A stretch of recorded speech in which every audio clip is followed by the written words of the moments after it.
and you talk a lot about that on your website. There's a disconnect between what you're saying and what the other guys are understanding, and that happens in everyday life.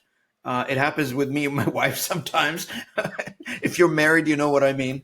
And if other people, like, there are in a situation where they, even in a legal form, that happens all the time. Sales form, it happens all the time. In a medical form, also happens all the time, and that's why we need. I keep talking. We need medical interpreters that they're certified to do medical interpretation, because a lot of times it's lost in the messaging, really. So the big thing is, for anybody can adapt their messaging, but how do you know what the other guy is looking for to hear in your words? So I'm coming into a meeting, I'm coming into a situation. Maybe I met that individual a couple of times, but I don't really intimately know what exactly they're looking for in my words. So, um, how do we? Let's recognize there is a gap, and happens all the time. But how do we narrow the gap, and how do we adjust the messaging? I guess that would be for you. Yeah.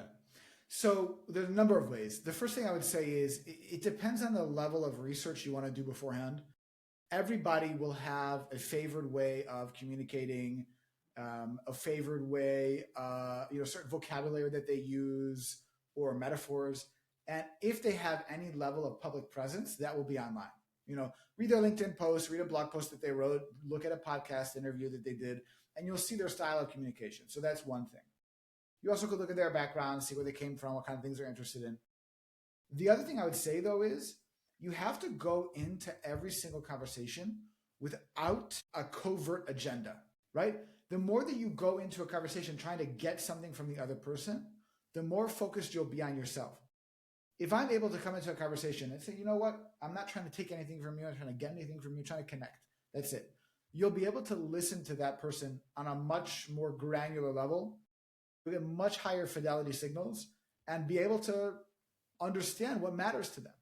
Mm. Right? So just from our conversation now, what have I heard? I've heard that you've mentioned your wife. People might not mention their wife. So I know that you value your marriage and you want people to know that you're married. That's important. You've mentioned experiences you've had in your career. So I know that your career is important to you. The experiences you've had are important to you. You worked in sales.